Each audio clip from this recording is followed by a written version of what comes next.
अस्सलाम वालेकुम। आज की वीडियो में हम करेंगे प्रैक्टिस नाउ 7। ये है जी mathematics book 2 D2 7th edition जो न्यू एडिशन आया है उसकी प्रैक्टिस नाउ है कि और पेज नंबर 17 पे है ये। और इससे जो पिछली जितनी भी प्रैक्टिस नाउ है वो मैं करवा चुकी हूँ अपनी पिछली वीडियोस में, और उनका लिंक मैं डिस्क्रिप्शन में दे दूंगी, आप वहाँ से देख लीजिएगा।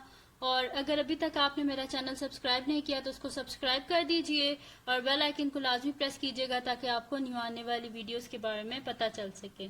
तो स्टार्ट करते हैं। हमारे पास क्या है कि द लेंथ हमारे पास गिवन है जी के the length L centimetre of a simple pendulum is directly proportional to the square of its period, यानी कि टाइम पीरियड्स या टाइम मतलब कि उसे कितना टाइम लगता है उसकी एक ऑसिलेशन जो होती है इस तरह उसको कंप्लीट करने में, ठीक है।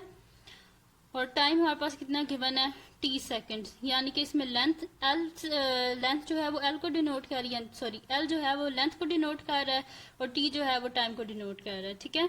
A pendulum with a length 220.5 centimetre has a period of 3 seconds, ठीक है।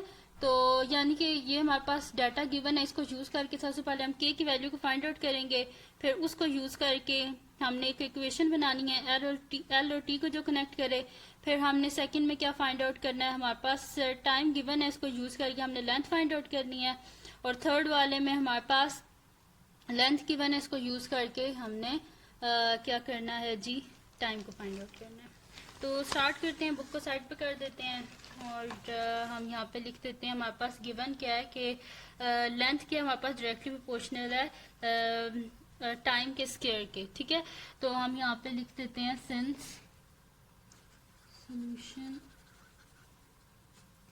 since length L is directly proportional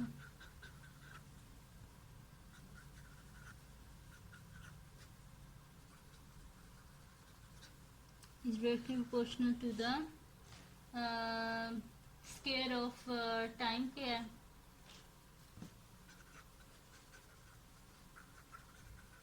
square of time यानी कि टी स्क्वायर, ठीक है। तो हम इसे लिखेंगे किस तरह के L is directly proportional to T square, यानी कि हमारे पास क्या हो जाएगा L is equals to K T square, और के क्या हमारे पास where K is a constant, ठीक है। के क्या हमारे पास एक कांस्टेंट है। तो पहले हमारे पास क्या वैल्यूज गिवन थी कि व्हेन L था जी हमारे पास 220.5 सेंटीमीटर एंड टाइम क्या था हमारे पास 3 सेकेंड्स, ठीक है। तो ये हम यूज करते हैं अपनी इस इक्वेशन में L is equals to K T square, इसमें लेंथ की जगह हम लिख देते हैं 220.5 is equals to K as it is, and T की जगह उसकी वैल्यू लिख दें 3 का स्क्वायर, ठीक है। तो हमारे पास क्या आ जाएगा 220.5 इज इक्वल्स टू के इंटू 9, हमें के की वैल्यू चाहिए, बोथ साइड पे 9 से डिवाइड कर दें, 9 और 9 कैंसिल आउट, तो के इज इक्वल्स टू 220.5 को हम डिवाइड कर देते हैं 9 से, तो 220.5 डिवाइडेड बाय 9, तो ये हमारे पास आ जाएगा जी 24.5, ठीक है। तो k की वैल्यू क्या आ गई हमारे पास 24.5, तो इसको अपनी क्वेश्चन में डाल देते हैं, तो हमारे पास क्या आ जाएगा L is equal to 24.5 T square, ठीक है। ये हमारे पास हो गया जी इसका फर्स्ट पार्ट कंप्लीट।